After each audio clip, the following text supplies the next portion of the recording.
Titanic के साथ में उसकी बहुत बड़ी हिस्ट्री जुड़ी हुई है, जिसमें कई लोगों के ऐसे नाम भी मौजूद है जिन्होंने इसको सरवाइव कर लिया था, जिसमें से एक नाम था यूएस के एक टेनिस प्लेयर का आर नॉरिस विलियम्स, जिन्होंने अटलांटिक आइसी वाटर में इतना वक्त गुजार दिया था कि उनकी लातें बिल्कुल ख़त्म ही हो गई थी, उसको फ्रॉस्ट बाइट हो गया था, जिसके बाद में डॉक्टरों ने ये डिसाइड किया था कि इनकी ये लातें काटनी पड़ेंगी। जब इनको रेस्क्यू किया गया था रेस्क्यू शिप के अंदर कि इनकी जान ही तब बचेगी जब इनकी ये लातें काटी जाए, जिसके बाद में इन्होंने कह दिया मैं मर भी जाऊं मेरी लातें मत काटना। हुआ ये कि ये किसी तरीके से हॉस्पिटल में सरवाइव कर गए जब रेस्क्यू शिप ने इनको हॉस्पिटल तक पहुंचाया, और किसी तरीके से इनको भी बचा लिया गया और इनकी लातों को भी बचा लिया गया, जिसके बाद में उसी साल इन्होंने यूएस टेनिस चैंपियनशिप में वो चैंपियनशिप जीती थी। आपको मालूम है इस दुनिया के अंदर सबसे खतरनाक जानवर कौन सा है? दरअसल 1963 में न्यूयॉर्क के ब्रॉक्स जू के अंदर एक अलग से केज बनाया गया था जिस पर लिखा हुआ था the most dangerous animal in the world. जहां पर लोग जब जाते थे तो वहां पर होता ये था कि एक केज होता था और उसके पीछे एक शीशा होता था जिसमें वो अपने आप को ही देखते थे, और इसमें कोई झूठ बात है नहीं कि इस दुनिया के अंदर सबसे खतरनाक जानवर इंसान ही है। जापान की 90% सिटी, टाउन और विलेज के अंदर 5 PM बेल मौजूद है, जो कि उनका एक नेशनल इमरजेंसी ब्रॉडकास्ट सिस्टम है जो कि सभी लोगों को अलर्ट कर देता है, जिसको वो डेली टेस्ट करते हैं कि कहीं इसमें कोई खराबी तो आ नहीं गई हो, और आ गई हो तो ये ठीक कर ली जाए, क्योंकि सुनामी, अर्थक्वेक या फिर कोई मेजर डिजास्टर के वक्त में वो सभी को अलर्ट इसी नेशनल इमरजेंसी ब्रॉडकास्ट सिस्टम से करते हैं। आपको मालूम है कई सारे देशों के अंदर एक कानून मौजूद होता है जिसको द फेलोनी मर्डर डॉक्ट्रिन भी कहा जाता है। इसमें होता ही है कि मान लो कोई क्रिमिनल अपने भाई को साथ में लेके जा रहा है या फिर किसी अपने रिश्तेदार को साथ में लेके जा रहा है किसी रॉबरी करने के लिए या फिर कोई भी क्राइम करने के लिए। अब होता ही है कि पुलिस के द्वारा उसके भाई को मार दिया जाता है या फिर जिस भी रिश्तेदार को लेके गया है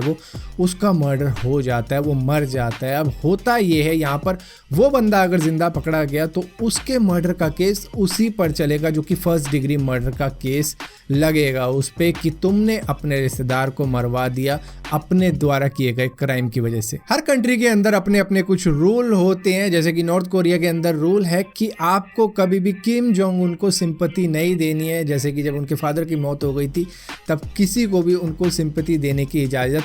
नहीं थी, वरना वो बुरा मान जाते और बंदे को जेल में डाल देते। अब इसी तरीके से एक अफ्रीकन कंट्री है जिसका नाम एरिट्रिया है, जहां पर आपको अगर 2 से ज़्यादा लोग बुलाने हैं अपने डिनर के ऊपर तो वहां पर आपको स्पेशल परमिट की ज़रूरत पड़ेगी, और अगर आप ऐसा करते पकड़े जाते हो जहां पर आपके पास में परमिट नहीं है और फिर भी आप 3-4 लोगों को खाने पर बुलाते हो तो मतलब कि आपका जेल में जाना तय है। हम में से बहुत से लोग एक दूसरे से बहुत से प्रॉमिस करते हैं, और बचपन के वक्त में शायद पिंकी फिंगर प्रॉमिस के बारे में भी आपको मालूम होगा, जिसमें हम अपनी सबसे छोटी उंगली से प्रॉमिस किया करते थे कुछ इस तरीके से, जिसकी अगर हिस्ट्री की बात की जाए तो ओरिजिनली वही लोग किया करते थे जिनके प्रॉमिस बहुत ही पक्के हुआ करते थे, क्योंकि अगर प्रॉमिस पक्का नहीं है तो सामने वाला जिसके साथ में आपने प्रॉमिस किया है वो आपकी छोटी उंगली को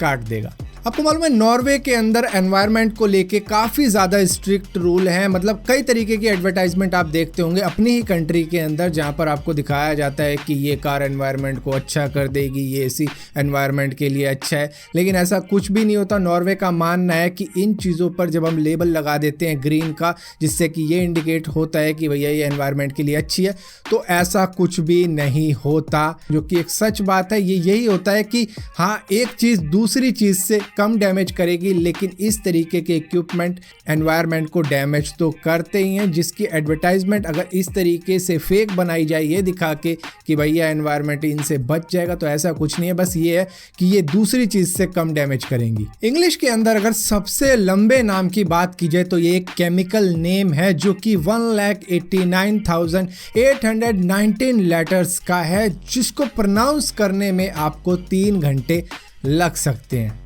एक बार जरा इस इमेज को देखो और बताओ ये क्या है। आप में से बहुत से लोग कहोगे ये तो एक सूखी लकड़ी है। दरअसल ये एक सूखी लकड़ी नहीं बल्कि इसके ऊपर एक चिड़िया भी है जिसने इस तरीके का बॉडी पोस्चर ले रखा है कि आपको देखने को लग रहा है कि ये एक सूखी लकड़ी है, लेकिन ये एक चिड़िया है जिसका नाम है पोटूस, जो कि कैमोफ्लेज में माहिर है, जो कि सूखी लकड़ी की तरह अपने बॉडी पोस्चर को कर लेती है, जिसके बाद में देखने वालों को ऐसा लगता है कि ये तो एक लकड़ी है, लेकिन ये इसका एक कैमोफ्लेज करने का स्टाइल है। आप में से शायद बहुत से लोग इसको देखने के बाद में कहोगे ये तो चिंपैंजी है, लेकिन चिंपैंजी नहीं है। दरअसल इनमें भी अलग अलग कैटेगरी होती है, जैसे कि एक होती है बोनोबो, एक होती है चिंपैंजी, एक होता है गोरिल्ला। तो ये तीनों कैटेगरी ही अलग होती है, जिसमें सबसे समझदार बोनोबो को माना जाता है, जिसमें एक फीमेल हुआ करती थी जिसका नाम था केंजी, जो कि इतनी ज़्यादा समझदार थी कि वो खुद से लकड़ियाँ जमा करती थी और माचिस से उन लकड़ियों में आग लगा सकती थी, और इसी के साथ साथ मार्शमैलो लकड़ी में लगाकर उसको रोस्ट कर कर